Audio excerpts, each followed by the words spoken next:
Welcome to Grewal tutorial. आज मैं आपको assessment for learning BEd second year का ये हमारा सब्जेक्ट है, इसके बारे में बताऊंगी कि इसके अंदर किस किस टाइप के टॉपिक्स को कवर किया जाता है। आप कोई भी यूनिवर्सिटी के हों, किसी भी स्टेट की यूनिवर्सिटी में बीएड जब भी आप कर रहे हैं तो असेसमेंट फॉर लर्निंग हमारा ये सब्जेक्ट रहता है। कई बार इस सब्जेक्ट का नेम चेंज हो सकता है, लेकिन जो मैं आपको कंटेंट दिखा रही हूँ वो ऑलमोस्ट सभी में सेम रहेगा। आइए अब मैं आपको दिखाती हूँ। सबसे पहले कोर्स का कंटेंट हमारा क्या रहेगा। ये सभी टॉपिक्स जो है मैं आपको कंप्लीटली कवर कराऊंगी इन वीडियोस के अंदर। तो कोर्स के अंदर हमारा फर्स्ट जो टॉपिक रहेगा, असेसमेंट किसे कहते हैं, मेजरमेंट किसे कहते हैं, इवैल्यूएशन क्या है, रिवाइज्ड टेक्सोनोमी क्या है। जो ये टेक्सोनोमी है, ब्लूम्स टेक्सोनोमी, ये हर सब्जेक्ट के अंदर इंक्लूड किया गया है टॉपिक। नेक्स्ट आता है कंसेप्ट ऑफ असेसमेंट क्या है, मेजरमेंट, इवैल्यूएशन एंड एग्जामिनेशन क्या है। थर्ड हमारा टॉपिक है इम्पोर्टेंस क्या है, प्रिंसिपल्स क्या है असेसमेंट के। फोर्थ हमारा टॉपिक रहेगा डिफरेंस क्या क्या है असेसमेंट, मेजरमेंट, इवैल्यूएशन के अंदर। फिफ्थ जो टॉपिक है हमारा एग्जामिनेशन टूल्स क्या है जो हम असेसमेंट के अंदर यूज करते हैं। नेक्स्ट हमारा आता है एनसीएफ 2005। एनसीएफ का जो ये हमारा टॉपिक है करिकुलम का, वो हमारे नॉलेज एंड करिकुलम की बुक में भी कवर किया गया है। इसके अलावा अगर आप फर्स्ट ईयर के स्टूडेंट हैं या फिर आपने पहले भी ये टॉपिक आपने लर्निंग एंड टीचिंग की हमारी बुक है उसके अंदर जो है आपने ये किया होगा आप जब फर्स्ट ईयर में थे। नेक्स्ट हमारा आता है रिवाइज्ड ब्लूम्स टेक्सोनोमी क्या है 2000। नेक्स्ट आता है टीचर एज ए फैसिलिटेटर किस तरीके से काम करता है असेसमेंट फॉर लर्निंग के लिए। नेक्स्ट हमारा एट्थ टॉपिक है कैरेक्टरिस्टिक क्या रहेंगी एक गुड असेसमेंट टूल के लिए। यानी कि हमें जब हम असेसमेंट कर रहे हैं तो क्या क्या कैरेक्टरिस्टिक्स होंगी, हम जो टूल इस्तेमाल करेंगे उनका क्या यूज रहेगा। फॉर्मेटिव और समेटिव असेसमेंट क्या है उसके बारे में हमें जानना है। क्वांटिटेटिव एंड क्वालिटेटिव असेसमेंट हम किसे कहेंगे, टूल्स क्या क्या रहेंगे इवैल्यूएशन के। यानी कि जब आपने पढ़ा दिया है बच्चे को तो अब आप इवैल्यूएट करेंगे कि एक्चुअल में बच्चे को कितना समझ आया, तो उसके लिए आप कौन कौन से टाइप के टूल्स का इस्तेमाल करेंगे। Observation, interview, questionnaire, rating scale, checklist, cumulative records, इन सब का हम इस्तेमाल करेंगे। नेक्स्ट आता है हमारा सेल्फ असेसमेंट क्या रहता है, फीडबैक किस तरीके से है। नेक्स्ट टॉपिक है प्लानिंग एंड प्रिपरेशन क्या रहेगा, और अचीवमेंट टेस्ट अगर हम ले रहे हैं तो उसके अंदर किस तरीके से हम प्लानिंग करेंगे, किस तरीके से हम प्रिपरेशन करेंगे। 14th टॉपिक जो है हमारा ऑब्जेक्टिव टाइप टेस्ट किसे कहेंगे, सब्जेक्टिव टाइप टेस्ट हम किसे कहते हैं। नेक्स्ट आता है हमारा 15th जो टॉपिक है वो है सेमेस्टर सिस्टम क्या है, ग्रेडिंग सिस्टम क्या है, क्रेडिट सिस्टम क्या, किस चीज को हम बोलते हैं। ये सभी आपने जो है बीएड फर्स्ट ईयर में लर्निंग एंड टीचिंग जो हमारा टॉपिक है, जो हमारी बुक थी उसके अंदर ये टॉपिक हमने कंप्लीट किए हुए हैं। नेक्स्ट आता है ऑनलाइन एग्जामिनेशन सिस्टम क्या है, क्वेश्चन बैंक क्या है, ओपन बुक सिस्टम हम किसे कहेंगे, फ्लेक्सिबिलिटी इन एग्जामिनेशन क्या होता है, एग्जाम ऑन डिमांड क्या होता है, डायग्नोस्टिक हम किस तरीके से करते हैं, और हमारे जो क्वालिटेटिव असेसमेंट है वो किस तरीके से करेंगे, using ICT for innovation in examination. अब यहाँ पर एग्जामिनेशन में हम आईसीटी का इस्तेमाल कैसे करेंगे, वहां पर टीचिंग लर्निंग वाली बुक के अंदर हमने पढ़ा था कि टीचिंग के अंदर हम आईसीटी का यूज कैसे करेंगे। लर्निंग में जब हम पढ़ रहे हैं कुछ तो आईसीटी का हम किस तरीके से यूज कर रहे हैं, यहाँ पर हम एग्जामिनेशन में किस तरीके से यूज करेंगे आईसीटी को, इंफॉर्मेशन एंड कम्युनिकेशन टेक्नोलॉजी को हम किस तरीके से इस्तेमाल करेंगे। इश्यूज क्या हैं हमारे असेसमेंट में, जैसे असेसमेंट एट डिफरेंट स्टेजेस हम किस तरीके से करेंगे, डिजाइन एंड कंडक्ट किस तरीके से हम करेंगे, करिकुलम एरिया हमारा क्या रहेगा। नेक्स्ट हमारा जो टॉपिक आता है ये हमारा स्टैटिकल जो है पोर्शन है। इससे जो है चांस है कि कोई कोई यूनिवर्सिटी जो है प्रैक्टिकल क्वेश्चन दे देती है, अदरवाइज जो है थ्योरी ही ऑलमोस्ट आती है। इसके अंदर आपको दिया गया है कि मीनिंग क्या है, नीड क्या है, इंपॉर्टेंस क्या है स्टैटिस्टिक की, ऑर्गेनाइजेशन और ग्राफिक प्रेजेंटेशन किस तरीके से करेंगे हम डाटा की, स्केल ऑफ मेजरमेंट क्या है, मेजर्स ऑफ सेंट्रल टेंडेंसी हम किसे कहेंगे, मीन मीडियन मोड के बारे में यहाँ पर हम पढ़ेंगे, measure of variability, range, quartile deviation, standard deviation, इन सब के बारे में यहाँ पूछा गया है। नॉर्मल प्रोबेबिलिटी कर्व क्या है, कंसेप्ट एंड कैरेक्टरिस्टिक्स क्या क्या रहेंगी, coefficient of correlation, स्पीयरमैन्स rank difference method क्या है, परसेंटाइल एंड परसेंटाइल रैंक किसे, व्हाट इज असेसमेंट, असेसमेंट क्या है, हमें इसके बारे में आज जानना है। अगर हम इसका हिंदी में मीनिंग देखें, मूल्यांकन हम किसे कहेंगे। तो असेसमेंट क्या होता है? असेसमेंट एक मेथड है जिसके अंदर टीचर जो है अलग अलग टूल्स का इस्तेमाल करेंगे और बच्चे के बारे में पता लगाएंगे, यानी कि उसकी क्या किस तरीके से उसने स्किल्स को एक्वायर किया है, किस तरीके की बच्चे की प्रोग्रेस है, कितना वो रेडी रहता है किसी भी चीज़ को सीखने में, उसकी रेडीनेस कितनी है, साथ के साथ उसके अंदर स्किल्स, एटीट्यूड, नॉलेज, बिलीफ, उसका सिस्टम किस तरीके का है बच्चे का। ये सारी चीज़ें पता लगाने के लिए हम क्या करते हैं? असेसमेंट करते हैं। तो the term assessment is the wide variety of methods और tools that the educator use to evaluate, measure and document the academic readiness, learning progress, skill acquisition और educational need of the student. In other words हम कह सकते हैं it is the process of documenting usually in measurable terms, यानी कि ये क्या है? एक measurable term के अंदर हम बता सकते हैं knowledge, skill, attitude और उसके beliefs के बारे में, यानी कि प्यूपिल की नॉलेज कैसी है, उसका एटीट्यूड कैसा है, उसके बिलीफ्स क्या है, इन सब के बारे में हम बता सकते हैं। डेफिनेशन क्या होगी असेसमेंट की? अगर हम डेफिनेशन की बात करें तो ये क्या है? एक प्रोसेस है। असेसमेंट क्या है? एक प्रोसेस है जिसके अंदर हम क्या करते हैं? गैदर करते हैं और डिस्कस करते हैं इंफॉर्मेशन को, यानी कि अलग अलग सोर्स से इंफॉर्मेशन इकट्ठी करेंगे, फिर उसको उस इंफॉर्मेशन को डिस्कस करेंगे and diverse source in order to develop a deep understanding of what student no.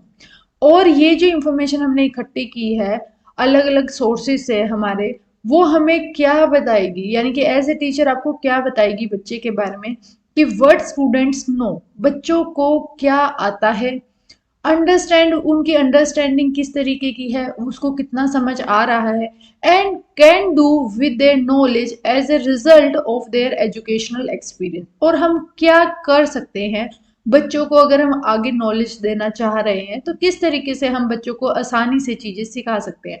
तो असेसमेंट क्या है? ये हमारी एक डेफिनेशन अगर असेसमेंट की देखें कि ये एक प्रोसेस है जिसके अंदर हम इंफॉर्मेशन को गैदर करते हैं, अलग अलग जो हमारे डाइवर्स सोर्सेज हैं उनसे इंफॉर्मेशन इकट्ठी होगी और उस इंफॉर्मेशन से हमें ये पता चलता है कि व्हाट स्टूडेंट नो, बच्चे को क्या आता है, क्या उसको पहले से ही नॉलेज है, अंडरस्टैंड किस तरीके से वो कर रहा है, और उसकी नॉलेज को इंक्रीज करने के लिए हम क्या और हमारे टीचिंग एक्सपीरियंस के थ्रू या एजुकेशनल एक्सपीरियंस के थ्रू हम किस तरीके से उसके अंदर नॉलेज को डेवलप कर सकते हैं। Discuss the importance of assessment in education. तो सबसे बड़ी चीज़ है असेसमेंट हम करते ही क्यों है? हम इसलिए करते हैं कि हमें पता लग सके कि बच्चे को कितनी नॉलेज है, बच्चे को कितनी समझ पहले से ही है, कितना वो जान सकता है, कितना वो सीख सकता है, और किस तरीके से हम अपना एक्सपीरियंस इस्तेमाल करके बच्चों को और नॉलेज दे सकते हैं। तो हमारी इम्पोर्टेंस क्या रहेगी एजुकेशन के अंदर अगर हम देखें असेसमेंट की, तो ये हमें हेल्प करेगी आइडेंटिफाई करने में बच्चे की स्ट्रेंथ क्या है, वीकनेसेस क्या हैं, और कहाँ पर गैप है उसकी लर्निंग के अंदर। यानी कि स्ट्रेंथ हमारी क्या क्या, हम कितना जल्दी हम सीख रहे हैं। कुछ बच्चे के अंदर स्ट्रेंथ होती है इस चीज़ के रिगार्डिंग कि वो जल्दी ही टॉपिक जैसे ही टीचर बोलता है वो जल्दी से सीख जाता है। कुछ बच्चे ऐसे होते हैं कि उनको बार बार उस टॉपिक को कराया जाता है तब जाकर वो उस टॉपिक को सीख पाते हैं। तो ये टीचर कैसे पता कर पाएंगे? तो वो हम असेसमेंट से ही पता कर सकते हैं कि बच्चे की क्या क्या स्ट्रेंथ है, किस चीज़ में बच्चा बहुत ज़्यादा अच्छा है, किस चीज़ में बच्चा बहुत ज़्यादा वीक है, कमज़ोर है। और ये गैप पता लगाएंगे कि वो लर्निंग स्किल्स वगैरह अगर सीख रहा है, लर्निंग सीख रहा है, तो उसके अंदर क्या गैप आ रहे हैं, कहाँ कमी रह रही है कि बच्चे के को वो चीज़ समझ नहीं आ रही।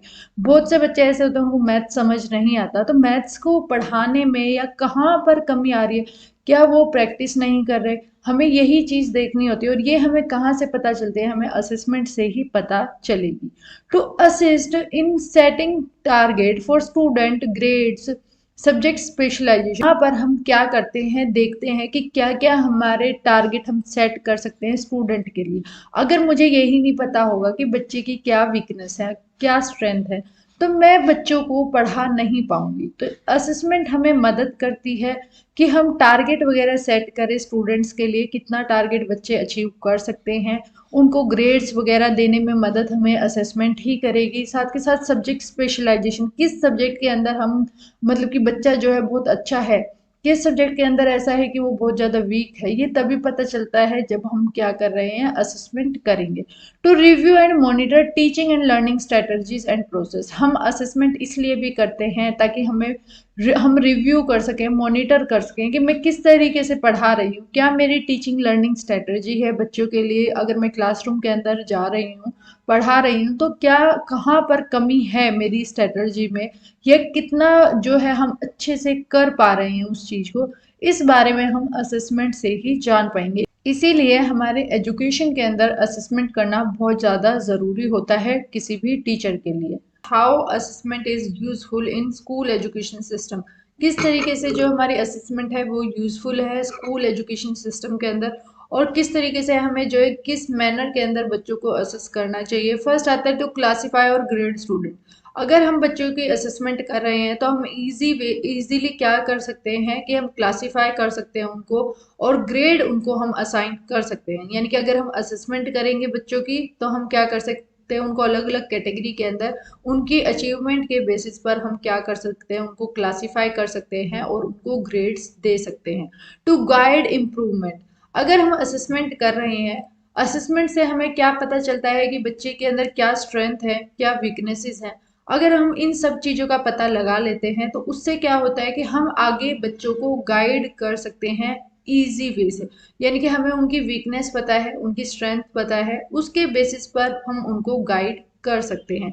नेक्स्ट आता है टू अनेबल स्टूडेंट प्रोग्रेशन। अगर हमने असेसमेंट किया है तो अब जैसे कि हम बच्चे की स्ट्रेंथ के बारे में हमें पता चल चुका है कि बच्चा जो है साइंस में बहुत अच्छा है, मैथ्स में बहुत अच्छा है, या फिर हम ये कह सकते हैं कि बच्चा जो है आर्ट्स वगैरह के लिए बेस्ट है क्योंकि ये इसके अंदर इस चीज़ की रिगार्डिंग स्ट्रेंथ है, ये थ्योरी सब्जेक्ट अच्छे से कर सकता है, ये प्रैक्टिकल अच्छे से कर सकते हैं। तो ये सिस्टम हमें, असेसमेंट का जो सिस्टम है वो हमें ये बता सकता है कि आगे बच्चों को कहाँ पर जाना चाहिए, किस तरीके से वो अपनी स्टडीज वगैरह को आगे लेकर जाए। तो असेसमेंट हमें ये मदद करती है बच्चे के बारे में पता लगाने में।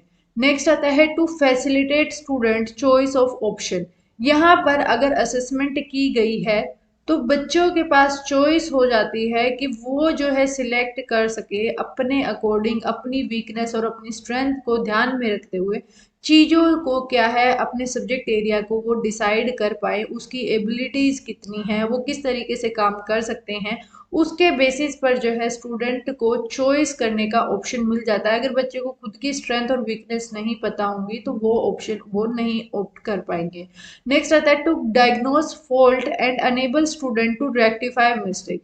ये हमारा असेसमेंट क्या होता है ना, मेनली यही है कि हम डायग्नोज कर लेते हैं, यानी कि पता लगाते हैं कि बच्चे के अंदर क्या कमी है, किस तरीके से कहाँ कौन से सब्जेक्ट में बच्चा वीक है और कौन से सब्जेक्ट जो है बच्चे को बहुत अच्छे लेवल पे आता है, या फिर कौन से स्किल में वो सबसे अच्छा है, कोई ऐसा स्किल है जिसमें वो बिल्कुल भी अच्छा नहीं है। यानी कि ये हम सारी चीज़ें असेसमेंट के थ्रू ही पता लगा पाएंगे।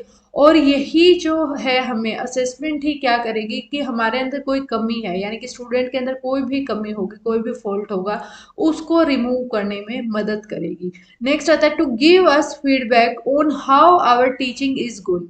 हमें जो है टीचर को भी फीडबैक मिलता रहेगा अगर वो असेसमेंट टाइम टू टाइम करेंगे। उनको किस तरीके से बेनिफिट मिलेगा कि अगर मैं पढ़ा रही हूँ तो कितना बच्चों को समझ आ रहा है, अगर मैं असेसमेंट कर रही हूँ बच्चों की तो उससे मेरे को ये पता चलेगा कि ये मेथड से बच्चे ज़्यादा अच्छे से सीख रहे हैं, इस मेथड से बच्चों को समझ नहीं आ रहा, किस चीज़ के ऊपर मुझे ज़्यादा फोकस करना चाहिए, किस चीज़ को जो है थोड़ा हम लाइटली वे से भी करवा सकते हैं। यानी कि to give us feedback on how our teaching is going. Next होता है टू मोटिवेट स्टूडेंट। असेसमेंट जो है मोटिवेट करने में भी मदद करती है स्टूडेंट्स को। कई बार बच्चा जो है डीमोटिवेट रहता है, लेकिन अगर हम असेसमेंट करें बच्चे की और बच्चों को जो है उनकी वीकनेस कम दिखाएं और स्ट्रेंथ बहुत ज़्यादा दिखाएं, तो उससे क्या होगा कि बच्चे क्या है मोटिवेटेड फील करेगा और वो अपना ज़्यादा बेस्ट दे पाए। टाइप्स ऑफ असेसमेंट के अंदर फर्स्ट हमारा आता है फॉर्मेटिव असेसमेंट।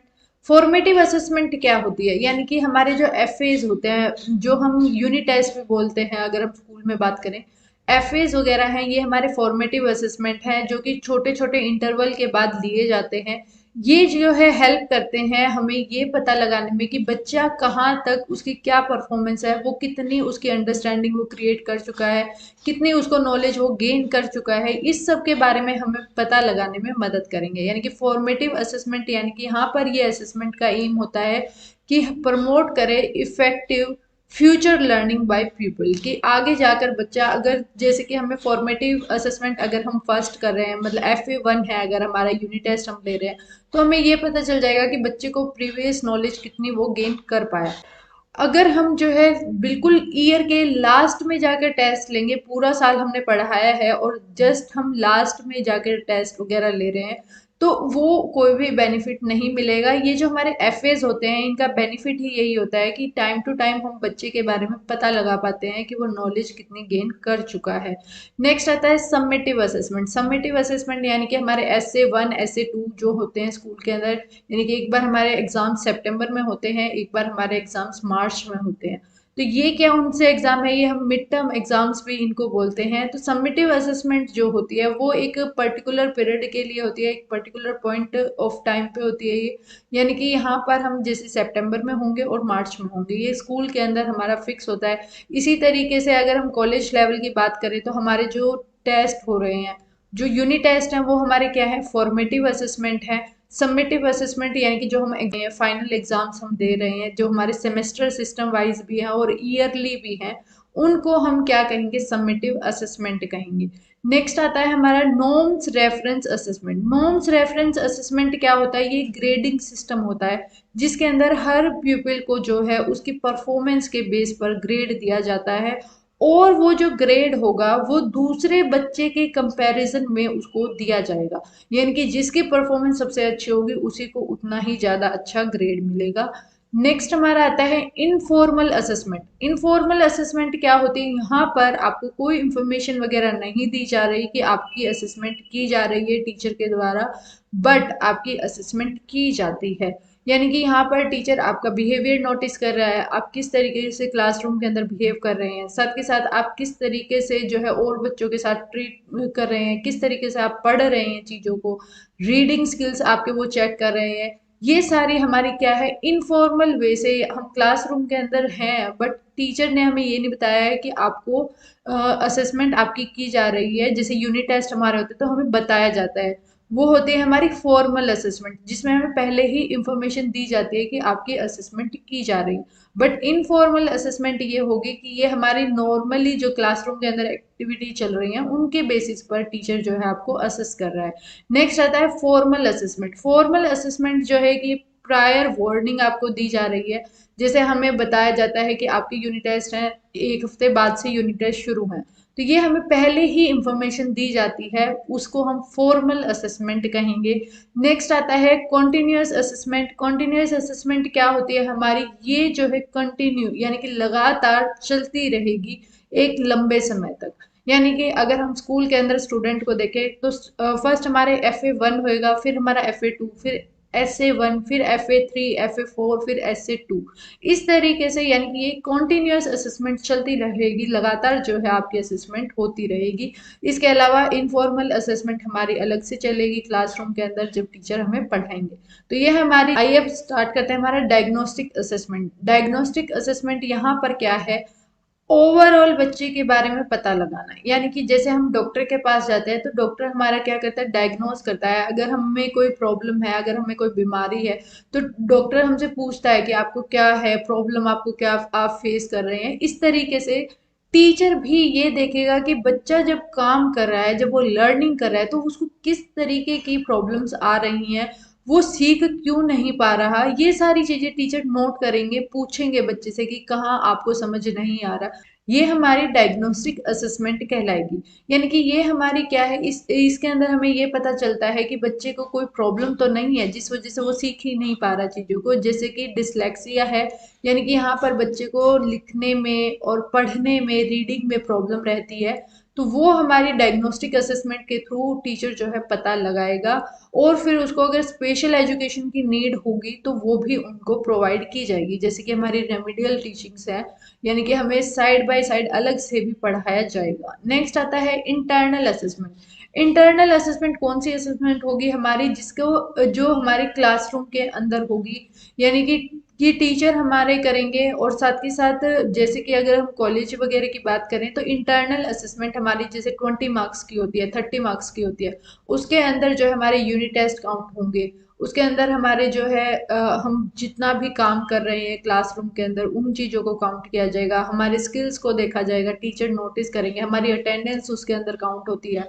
उसके अलावा अगर आपको कोई लेक्चर वगैरह देने के लिए बोला जा रहा है, वो सारी चीज़ें इसके अंदर इंक्लूड होती है इंटरनल असेसमेंट, यानी कि मेनली हमारे जो टीचर हैं, सब्जेक्ट के टीचर हैं, वही हमें जो है नंबर वगैरह दे रहे हैं, मार्क्स दे रहे हैं।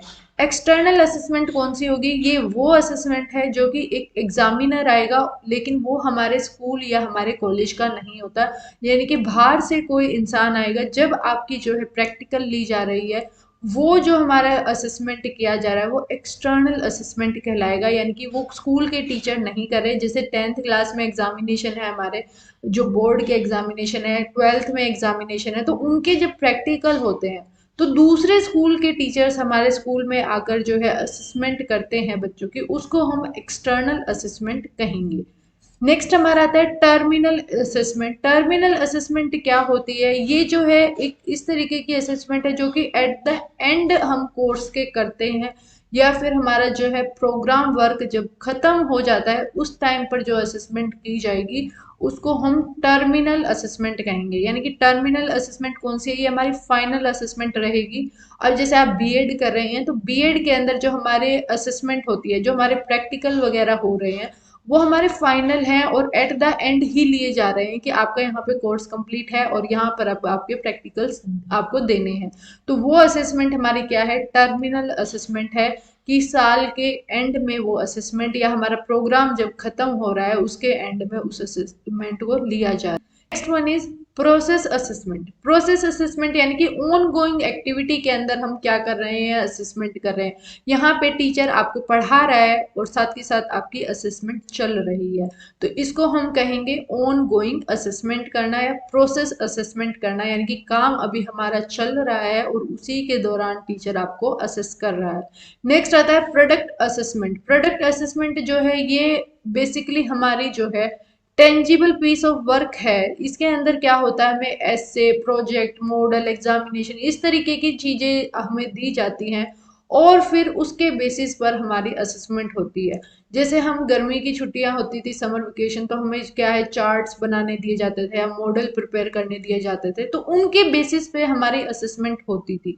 नेक्स्ट आता है comprehensive and continuous assessment. Comprehensive और कॉन्टिन्यूस असेसमेंट का मतलब यहाँ पर यही है कि हमारा ओवरऑल असेसमेंट करना, यानी कि प्रॉपर वे से पता लगाना बच्चे की स्ट्रेंथ, वीकनेस, कहाँ कहाँ पर कमी है, कौन कौन सा स्किल बच्चे को नहीं आता, कौन कौन से स्किल में वो बहुत ज़्यादा अच्छा है, किस तरीके का उसका बिहेवियर है, क्या क्या बिहेवियर जो है किस तरीके का होना चाहिए, अगर कमी है तो वो, ये सारी चीज़ें, यानी कि अब हम बच्चे की mental, physical, emotional, social growth, इन सब चीज़ों को क्या कर रहे हैं, असेस कर रहे हैं। यहाँ पे हमारा कॉम्प्रीहेंसिव एंड कॉन्टिन्यूस असेसमेंट लगातार करेंगे हम, और जो हमें चेंज लाना है उसके रिगार्डिंग हम ये करेंगे। यानी कि अगर बच्चे का बिहेवियर जो है बहुत खराब है तो उसके रिगार्डिंग हम असेसमेंट करें, फिर हम देख रहे हैं कि बच्चे को हम किस तरीके से इम्प्रूव कर सकते हैं। Assessment discuss what to assess, यानी कि हमें असेस ही क्या करना है। अब हमें अगर यही नहीं पता होगा एज ए टीचर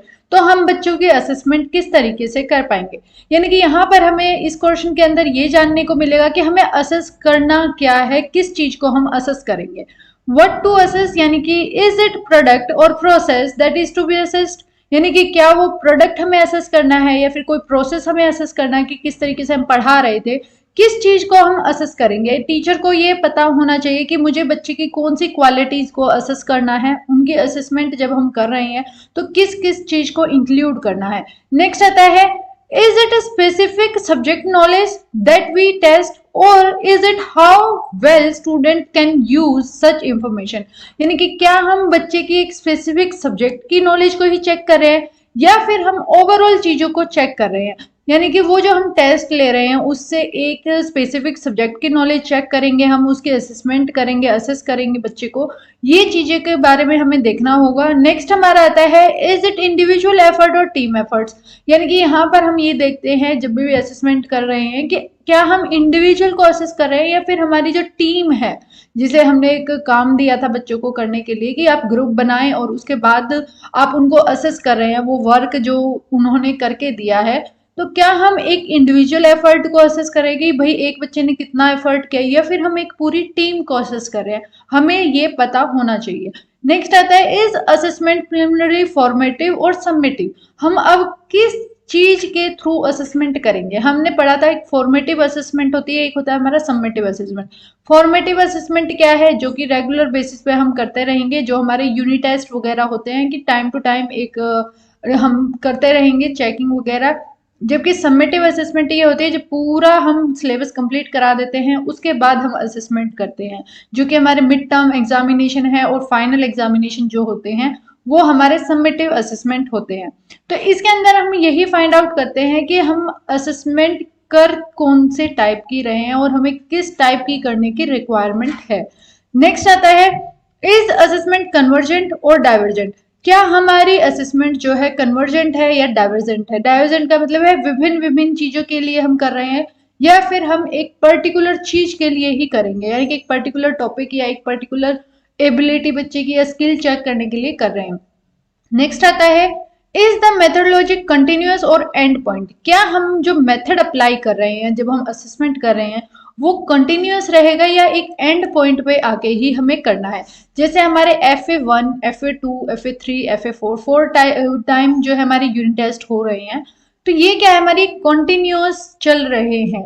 जबकि अगर एंड पॉइंट की बात करें तो जैसे हमारे सितंबर में एग्जामिनेशन होते हैं जो कि हाफ सिलेबस का होता है, उसके बाद हमारे फिर से मार्च में एग्जामिनेशन है तो वो हमारे हाफ सिलेबस के होते हैं। तो ये क्या है हमारी एट द एंड पॉइंट पे हम असेसमेंट कर रहे हैं या फिर हम इन बिटवीन कर रहे हैं। नेक्स्ट आता है does the assessment encourage deep surface और स्ट्रेटेजिक लर्निंग। यानी कि यहाँ पर क्या हमारी जो असेसमेंट है वो एनकरेज कर रही है कि बच्चे जो है किस तरीके से सीख रहे हैं, किस तरीके को हमें अपनाना चाहिए एज ए टीचर। अगर बच्चे समझ नहीं पा रहे किसी चीज को तो क्या मेथड हम अप्लाई करें उसके लिए। Next one is the assessment holistic और सीरियलिस्टिक। यानी कि होलिस्टिक यानी कि ओवरऑल अगर हम कर रहे हैं असेसमेंट, यानी कि बच्चे की कंप्लीट उसकी जो भी हमारी फिजिकल है, सोशल है, मेंटल हेल्थ है, यानी कि IQ वगैरह हम ओवरऑल चेक कर रहे हैं चीजों को, या फिर एक सीरियलिस्टिक है यानी कि किसी एक ही पर्टिकुलर पॉइंट को हम क्या कर रहे हैं टेस्ट करके देख रहे हैं। तो जब भी हम असेसमेंट करते हैं तो व्हाट टू असेस, हमें क्या असेस करना है एज ए टीचर हमें पता होना चाहिए। जब भी हम असेसमेंट प्रोसीजर फॉलो करेंगे कि हमें बच्चे की ये क्वालिटीज, ये स्किल्स को चेक करना है कि उसको कितना आता है।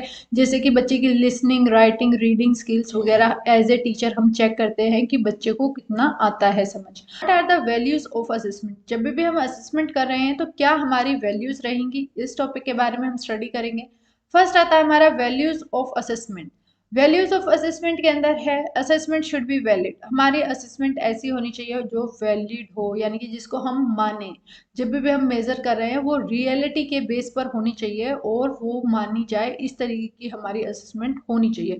It should assess what it is that you really want to measure. यानी कि वो वही होनी चाहिए जो आप एक्चुअल में जिस चीज को मेजर करना चाह रहे थे। ऐसा नहीं है कि हमारी जो है हम असेसमेंट कर रहे हैं कि बच्चे की राइटिंग स्किल कैसे है और हम उससे वाइवा टेस्ट ले रहे हैं, यानी कि वाइवा सुन रहे हैं, उससे पूछ रहे हैं क्वेश्चन, तो उससे हमें जो है उसकी राइटिंग स्किल के बारे में कुछ नहीं पता चलेगा। यानी कि हमारी असेसमेंट ऐसी होनी चाहिए जो वैलिड हो। नेक्स्ट आता है असेसमेंट शुड बी रिलायबल। हमारी जो असेसमेंट होगी ना वो हमारे स्टैंडर्ड को फॉलो करती हुई होनी चाहिए। यानी कि जब आप बच्चे को A B C D E grade दे रहे हैं या F दे रहे हैं, ये जो हमारी ग्रेड सिस्टम है वो हमारा एक स्टैंडर्ड है। बच्चे की जब भी आप असेसमेंट करेंगे तो हमारा जो स्टैंडर्ड है उसको फॉलो किया जाए और साथ के साथ ये रिलायबल हो। नेक्स्ट आता है असेसमेंट शुड बी फेयर। यानी कि जब भी आप स्टूडेंट की असेसमेंट करेंगे वो फेयर होनी चाहिए, उसके अंदर आप बायसनेस नहीं करेंगे। यानी कि आप अपनी मर्जी से ही किसी को ज़्यादा नंबर या अपनी मर्जी से ही किसी को कम नंबर नहीं देंगे। आप हर स्टूडेंट को इक्वल अपॉर्चुनिटी देंगे और उसके बाद आप असेसमेंट करेंगे। The student should have equal opportunity to success even if their experiences are not identical. यानी कि देखिए हमारा जो स्कूल है, अगर हम देखें स्कूल के अंदर क्लासरूम के अंदर जब भी अगर 30 स्टूडेंट अगर क्लास में है तो वो आपके लिए इक्वल ही है। उनका फैमिली बैकग्राउंड क्या है, उनकी फैमिली किस तरीके की है, आपको ये मैटर नहीं रखना है। आप हर बच्चे को इक्वल अपॉर्चुनिटी दें, साथ ही साथ आप जो है उनको जब भी असेसमेंट आप करेंगे तो वो आप फेयर ही करेंगे। नेक्स्ट आता है असेसमेंट शुड बी इक्विटेबल। जो हमारी असेसमेंट होगी वो इक्विटेबल होनी चाहिए। Assessment practice should not discriminate between student and should disadvantage no individual और ग्रुप। यानी कि जब भी आप असेसमेंट करेंगे वो हमारी असेसमेंट इस तरीके की होनी चाहिए, कोई भी भेदभाव उसके अंदर नहीं किया जाएगा।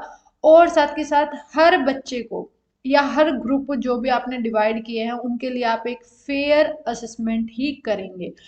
Next one is assessment should be timely. यानी कि असेसमेंट हमारी जो है टाइमली बेसिस पे होनी चाहिए। अगर हम बात करें कि पूरे साल का रिजल्ट हम एंड में यानी कि हम मार्च में एग्जाम लेंगे और पूरे साल हम स्टडी करा रहे हैं बच्चों की, और मार्च में आकर हम चेक करते हैं कि बच्चों को तो नॉलेज आई नहीं, तो वो हमारी असेसमेंट क्या होगी, वो बिल्कुल गलत हो जाएगी। आपको जो है टाइम टू टाइम कॉन्टिन्यूसली जो है असेसमेंट करते रहना होगा। जैसे हमारे एफए होते हैं, यूनिट टेस्ट वगैरह होते हैं, या फिर बीच में मिड टर्म एग्जामिनेशन है, उनके थ्रू हमें बच्चों के बारे में पता लगेगा। The assessment that occur only at the end of a learning program is not much use in providing feedback. यानी कि जो असेसमेंट हम एट द एंड कर रहे हैं, साल के एंड में करेंगे अगर जाके, तो वो हमें ज्यादा कोई फीडबैक नहीं दे पाएगी। What do you mean by assessment? Assessment क्या है? In assessment discuss what to assess, क्या हमें असेस करना है, and what are the values of assessment, assessment की क्या वैल्यूज रहेंगी। तो आज सबसे पहले हम असेसमेंट किसे कहते हैं उसके बारे में देख लेते हैं। वैसे हम फर्स्ट टॉपिक हमारा असेसमेंट ही स्टार्ट हुआ था, इंट्रोडक्शन जो है, लेकिन फिर भी एक बार हम फिर से रिवाइज करते हैं असेसमेंट क्या होता है। The learning outcome of the student are measured with the help of achievement test. यानी कि जो हम लर्निंग आउटकम है, यानी कि जो बच्चे का एंड रिजल्ट है, वो हम चेक करते हैं और उसको मेजर करते हैं अचीवमेंट टेस्ट वगैरह के थ्रू। और ये जो परफॉर्मेंस है हम जो चेक कर रहे हैं उसको हम क्या कर रहे हैं, असेसमेंट कहते हैं। यानी कि यहाँ पर हम बच्चे का बिहेवियर चेक करते हैं कि एट द एंड उसको उसका किस टाइप का बिहेवियर है, किस तरीके से बच्चे की अंडरस्टैंडिंग है, कितनी वो समझ पा रहा है चीज़ों को, उसकी नॉलेज किस तरीके की है, ये सारी चीज़ें हम चेक करते हैं। इसके बाद जो है हमने ये देखा कि व्हाट टू असेस, यानी कि हमें असेस क्या करना है, ये हम नेक्स्ट वीडियो के अंदर करेंगे। इसके बाद हम देखते हैं कि पर्पस क्या है रिकॉर्डिंग का। यानी कि अगर हम असेसमेंट कर भी रहे हैं तो उसका पर्पस क्या है, एज ए टीचर अगर आप कर रहे हैं तो उसका बेनिफिट क्या है, आपके लिए क्या फायदा है, या फिर हम करते ही क्यों हैं, मेन मोटिव क्या है असेसमेंट करने का। Keeping a good record of the people progress should serve the three main function. अगर हम किसी भी बच्चे के बारे में एक रिकॉर्ड मेंटेन कर रहे हैं तो उसके तीन मेन पर्पस हैं, हमारे तीन मेन फंक्शन हैं। फर्स्ट हमारा जो बेनिफिट है वो ये है कि वो बच्चे के बारे में इंफॉर्मेशन प्रोवाइड कर पाए। यानी कि जो मैं रिपोर्ट बना रही हूँ असेसमेंट करने के बाद, जो हमारा अगर हम स्कूल में बात करें रिपोर्ट कार्ड बनकर तैयार होता है, वो किस बेनिफिट के लिए बनाया जाता है। सबसे पहली यही चीज है कि वो बच्चों को के बारे में, अगर कोई जैसे कि अगर बच्चा एक स्कूल से दूसरा स्कूल जा रहा है तो बच्चे की पूरी इंफॉर्मेशन स्कूल को पता चल जाए। या फिर हम उसकी असेसमेंट इस तरीके से करें कि जब बच्चा जो है नेक्स्ट क्लास में प्रमोट हो रहा है तो उस टाइम पे उसकी क्या प्रोग्रेस है, जो हमारे क्लास टीचर होंगे उनको पहले ही उस रिपोर्ट कार्ड के थ्रू बता दिया जाता है कि कौन से बच्चे के अंदर किस तरीके का मतलब कि स्टूडेंट है, क्या क्वालिटीज है, कितनी स्ट्रेंथ है, क्या वीकनेसेस है इस बच्चे की, वो सारी चीजें हम जान पाते हैं। नेक्स्ट आता है it should facilitate the planning of future work with the people. अगर हम असेसमेंट कर रहे हैं, हम उसकी रिपोर्ट तैयार करेंगे तो वो हमें बेनिफिट देगा और फैसिलिटेट करेगा कि हम फ्यूचर में किस तरीके से जो है पीपल को के साथ हमें काम करना होगा, या किस तरीके से बच्चे को पढ़ाना होगा जिससे वो और अच्छी तरीके से अंडरस्टैंडिंग गेन कर पाए, नॉलेज गेन कर पाए। नेक्स्ट आता है it should highlight any cause for concern if the people performance show a marked up dropped compared with the previous progress.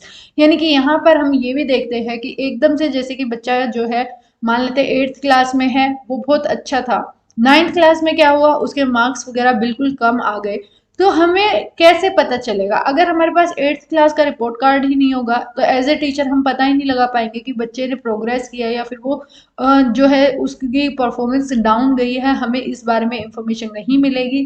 तो ये इंफॉर्मेशन हमें तभी मिलती है और साथ के साथ हम रीजन भी फाइंड आउट कर पाते हैं फिर आसानी से कि भाई बच्चे की अगर प्रोग्रेस हो रही है, ग्रोथ हो रही है, तो हम ये बोल पाएंगे कि हाँ बच्चा नॉलेज गेन कर रहा है।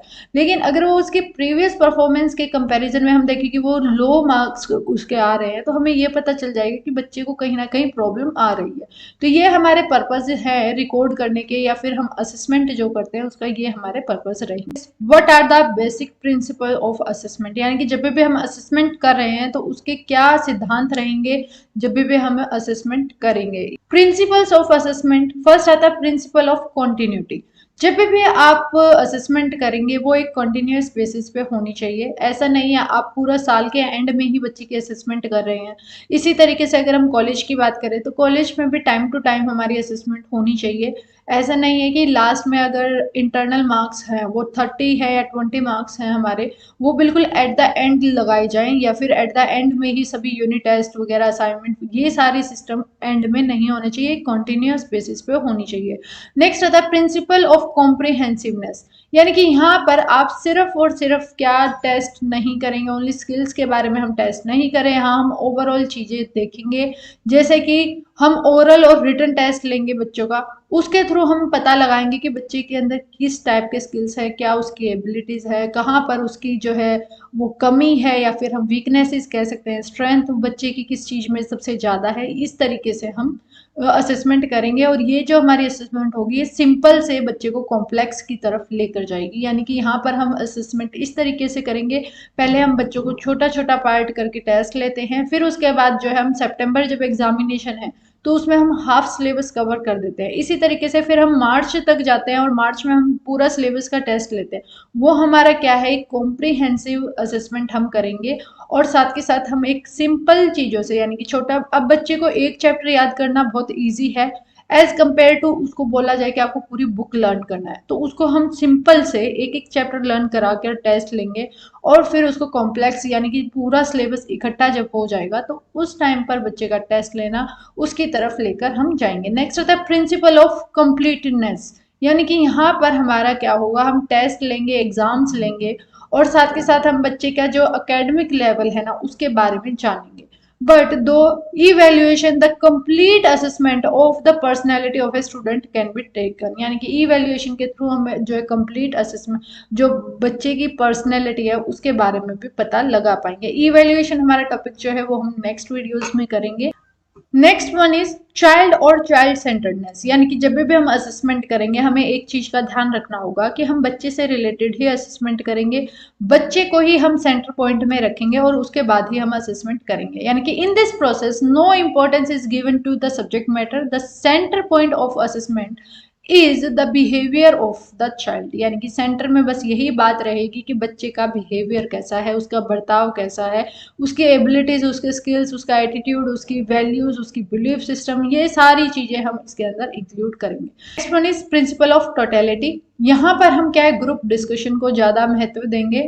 इसमें क्या होगा कि बच्चों के साथ एक टॉपिक डिस्कस किया जाएगा और फिर पता लगाया जाएगा कि बच्चा एक्चुअल में विश्वास किस में रखता है, किस तरीके का उसका माइंडसेट बनता जा रहा है। ये चीजें हमें जो डिस्कशन से पता चलेंगी वो जब अपने पॉइंट ऑफ व्यू रखेंगे, यानी कि वो अपना तर्क विचार जो भी हमें दिखाएंगे उससे हम जो है पता लगाएंगे कि बच्चे किस चीज में बिलीव करते हैं, उनकी वैल्यूज वो क्या क्या किन किन चीजों को वैल्यूज मानते हैं, क्या वो प्रिंसिपल्स रूल्स वगैरह फॉलो वगैरह कर रहे हैं, इन सब के बारे में हमें पता लगेगा। प्रिंसिपल्स ऑफ असेसमेंट, जब हम असेसमेंट कर रहे हैं तो हमें किन किन प्रिंसिपल सिद्धांत को फॉलो करना। प्रिंसिपल ऑफ ऑब्जेक्टिव्स, यानी कि यहाँ पर हम ये देखेंगे कि क्या हमारा ऑब्जेक्टिव है अगर हम असेसमेंट कर रहे हैं, इस चीज को हमें हमेशा ध्यान रखना होगा जब भी हम असेसमेंट करेंगे। यहाँ पर हम बच्चे की जो पर्सनैलिटी है उसको देखेंगे कि किस तरीके की बच्चे की पर्सनैलिटी है और ट्राई करेंगे अलग अलग ऑब्जेक्टिव्स को of personality are being achieved, यानी कि यहाँ पर हम ये ट्राई करेंगे it tries to know how different objective of a personality are being achieved, यानी कि यहाँ पर हम ये देखते हैं कि कितने अलग अलग जो हमारे ऑब्जेक्टिव थे पर्सनैलिटी के वो कितने अचीव हो पाए हैं। नेक्स्ट आता है प्रिंसिपल ऑफ लर्निंग एक्सपीरियंस, यहाँ पर जो है हम लर्निंग एक्सपीरियंस के का सिद्धांत भी फॉलो करेंगे, जिसके अंदर लास्ट एक्सपीरियंस गेन जो बच्चे के द्वारा किया गया था वो किस तरीके का है। जैसे कि अगर बच्चा 5th क्लास में है और उसने अच्छा स्कोर किया, जब वो 6th में है तो जो टीचर होंगी, क्लास टीचर होंगी, वो उनके रिपोर्ट कार्ड के थ्रू पता लगा पाएंगी कि बच्चे का जो पास्ट एक्सपीरियंस है वो किस तरीके का रहा है, और वो उसके बेसिस पे अपनी स्ट्रेटजीज वगैरह बनाती है। तो principle of last learning experience को भी फॉलो किया जाना चाहिए। नेक्स्ट आता है प्रिंसिपल ऑफ ब्रॉडनेस, यानी कि यहाँ पर जो है हमारी असेसमेंट जो होगी वो लाइफ किस तरीके की है बच्चे की, उसको भी इंक्लूड किया जाएगा। यानी कि सिर्फ एक क्लासरूम के अंदर हम जो बच्चे का बिहेवियर है वो नहीं देखेंगे, हम ओवरऑल उसका बिहेवियर चेक करेंगे। नेक्स्ट आता है प्रिंसिपल ऑफ क्वालिटी। यहाँ पर जो है प्रोसेस के अंदर, इसके अंदर हम एग्जामिन करेंगे, सिर्फ एकेडमिक एस्पेक्ट्स को इंक्लूड नहीं करेंगे चाइल्ड के, उसकी क्वालिटीज को भी चेक करेंगे, बच्चों के गुण भी देखेंगे कि कई बार क्या है स्टूडेंट जो है स्टडीज में अच्छा नहीं है बट अदर एक्टिविटीज में वो बहुत अच्छा है, जो हमारी को करिकुलर एक्टिविटीज होती है।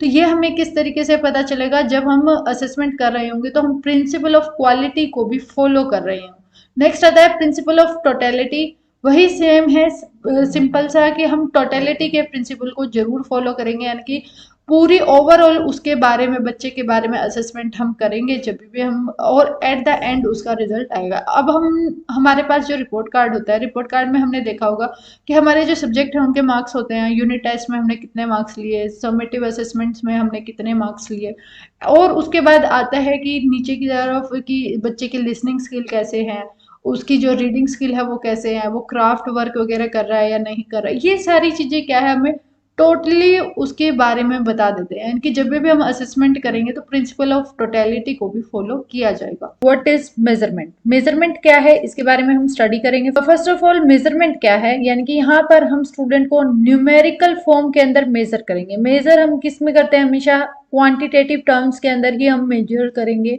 तो मेजर जब भी हम करेंगे, यानी कि यहाँ पर बच्चों को हम नंबर असाइन करेंगे कि आपके जो है 100 में से 90 मार्क्स है, आपके जो है 100 में से 50 मार्क्स है।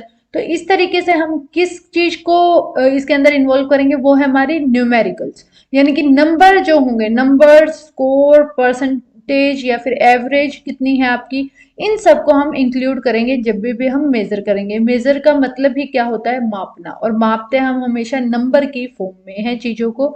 जैसे कि अगर हम बाहर जाते हैं मार्केट में, तो हम सब्जी लेने गए हैं तो वो केजी में हमें मिल रही है, तो वहां पर हम क्या है नंबर की फॉर्म में ही हम नापते हैं कि भाई 1 किलो है, साथ के साथ हम उसके पैसे कितने हैं वो भी उसी की वजह से हम दे पाते हैं। यानी कि यहाँ पर हम न्यूमेरिकल टर्म्स का यूज करेंगे, यानी कि यहाँ पे हम नंबर्स का यूज करेंगे एक्सप्रेस करने के लिए कि बच्चे के अंदर एबिलिटीज कितनी है। मेजरमेंट हमेशा क्या है, एक पर्टिकुलर एस्पेक्ट के बारे में की जाएगी, यानी कि आपकी एक पर्टिकुलर चीज के बारे में ही आपको नंबर दिए जाएंगे। अभी आपका जैसे टेस्ट होते हैं, आपके अलग अलग सब्जेक्ट्स हैं, मान लेते हैं Hindi, English, math, science, SS, इस तरीके से हमारे सब्जेक्ट हैं, इनमें आपको नंबर दिए जाते हैं और उसके बेस पे हम ये कह सकते हैं कि हाँ बच्चा जो है इस सब्जेक्ट में अच्छे नंबर हैं उसके, तो ये इसमें अच्छा है, इस सब्जेक्ट में उसके कम नंबर है तो यानी कि ये यहाँ पर वीक है। तो हम वो कहाँ से पता लगाते हैं, हमारे नंबर से ही पता लगाएंगे कि बच्चे ने कितने नंबर गेन किए हैं। Measurement refers to the process of assigning numerals to event, object etcetera according to certain rules. यानी कि जब भी हम मेजरमेंट करेंगे ना, तो कुछ रूल्स को हम फॉलो करेंगे, उसके अकॉर्डिंग ही हम जो है मेजरमेंट करते हैं। मेजरमेंट इंडिकेट हाउ मच और to what extent that particular attribute is present in particular object. यानी कि कितना, कहाँ तक, हाउ मच कितना, एंड टू व्हाट एक्सटेंट कहाँ तक हमारे अंदर जो एक पर्टिकुलर एट्रीब्यूट है, एक एबिलिटी है, वो कहाँ तक है बच्चे के अंदर। यानी कि अगर बच्चा मैथ्स के अंदर बहुत अच्छा है तो हम ये कह सकते हैं ये बहुत ज्यादा अच्छा है, इंटेलिजेंट है मैथ्स के अंदर। वहीं अगर यही बच्चा जो है हिंदी के अंदर बहुत ज्यादा कमजोर है तो हम बोल सकते हैं कि ये बहुत ज्यादा वीक है। तो ये हम कहाँ से पता कर सकते हैं, मेजरमेंट से ही पता करते हैं। तो ये हमारा डेफिनेशन थी मेजरमेंट की। Indicate the functions of measurement, indicate करें कि क्या क्या फंक्शंस हैं मेजरमेंट के। First of all three functions हैं मेजरमेंट के। जब भी हम मेजर कर रहे हैं स्टूडेंट की परफॉर्मेंस को नंबर टर्म में, न्यूमेरिकल टर्म में, तो उस टाइम पर जो है हमारे थ्री फंक्शंस रहेंगे मेजरमेंट के। फर्स्ट आता है prognosis function, second one is diagnosis function and third one is research function. जो फर्स्ट हमारा फंक्शन है प्रोग्नोसिस फंक्शन, ये हमें बताएगा कि एक जो बच्चा है उसकी परफॉर्मेंस दूसरे बच्चे के कंपैरिजन में कैसी है, यानी कि डिफरेंस बताएगा कि एक स्टूडेंट दूसरे स्टूडेंट के कंपैरिजन में उसकी परफॉर्मेंस कैसी है। All decisions involve prediction when psychological test is mentioned, also called IQ. यानी कि यहाँ पर हम आईक्यू टेस्ट लेंगे, यानी कि यहाँ पर हम क्या देखेंगे कि मेजर करके देखेंगे कि बच्चे की जो मेंटल एबिलिटीज वगैरह हैं वो कैसी हैं। इस टेस्ट के अंदर हमें जस्ट यही पता चलेगा कि अगर बच्चे का आईक्यू लेवल कितना है, और उसको हम नंबर की फॉर्म में जो है मेजर करते हैं, यानी कि आईक्यू लेवल हमारा आईक्यू स्केल होता है, उसके बेसिस पे डिसाइड होगा कि बच्चे का आईक्यू किस टाइप का है और कितना है। इसके अंदर हमारे जो है जब हमारा आईक्यू टेस्ट चेक हो जाता है, यानी कि आईक्यू हमारे अंदर कितना है वो पता लग जाता है, फिर हमें जो है गाइडेंस और काउंसलिंग दी जाती है उसी पर्टिकुलर टेस्ट के रिजल्ट के बेसिस पे। यानी कि अगर बच्चे की, जैसे कि हमने आईक्यू टेस्ट किया और वो बहुत ज़्यादा वीक है, तो अब हम उसको किस तरीके से इम्प्रूव करवा सकते हैं उसके आईक्यू को, या फिर हम कह सकते हैं कि ऐसी क्या चीजें हैं जो बच्चा जो है अच्छी तरीके से कर पाएगा आगे, अगर वो स्टडीज में जा रहा है उसको कौन सा ऑप्शन जो है सबसे बेस्ट रहेगा उसको चूज करने में। नेक्स्ट आता है डायग्नोसिस फंक्शन। यहाँ पर जो है ये भी फंक्शन हमारा मेजरमेंट के अंदर बहुत ज्यादा इंपॉर्टेंट है, और इस फंक्शन के अंदर हम जो है बच्चे की वीकनेसेस के बारे में पता लगाते हैं कि बच्चे किस सब्जेक्ट एरिया के अंदर वीक है, किसके अंदर वो सबसे ज्यादा स्ट्रोंग है, और जिस सब्जेक्ट के अंदर जो है वीक है तो उसका कारण क्या है, यानी कि कोज क्या है, कारण क्या है, हमें ये पता लगाना होता है जब भी हम मेजरमेंट करेंगे। डायग्नोसिस फंक्शन यही बताएगा कि बच्चा किस एरिया के अंदर वीक है, साथ के साथ उसका कारण क्या है, यानी कि वो वीक है तो इस सब्जेक्ट में क्यों है। जैसे कि बच्चा मैथ्स के अंदर बहुत ज्यादा वीक है तो उसका कारण क्या है, वो इतना गंदा परफॉर्म क्यों कर रहा है, ये हमें कहाँ से पता चलेगा, मेजरमेंट से। One is research function. Research function जो होगा ना वो भी एक तरीके से मेजरमेंट के अंदर यूज किया जाता है। ये फंक्शन इतना ज्यादा स्ट्रॉन्ग नहीं है जैसे हमारा प्रोग्नोसिस फंक्शन या फिर डायग्नोसिस फंक्शन है, उतना स्ट्रॉन्ग फंक्शन ये नहीं करेगा, बट ये भी हमें एक तरीके से कंप्लीट वैलिड मेजरमेंट देगा ह्यूमन के जो कैरेक्टरिस्टिक है उनके बारे में। Is what are the characteristic of a good measuring instrument. अगर आप मेजरमेंट कर रहे हैं तो उसके अंदर हम इंस्ट्रूमेंट यूज करते हैं, यानी कि हम जैसे कि आईक्यू टेस्ट वगैरह का इस्तेमाल कर रहे हैं, तो वो उसकी कैरेक्टरिस्टिक बतानी है आपको कि एक गुड मेजरिंग इंस्ट्रूमेंट की क्या कैरेक्टरिस्टिक्स होती हैं।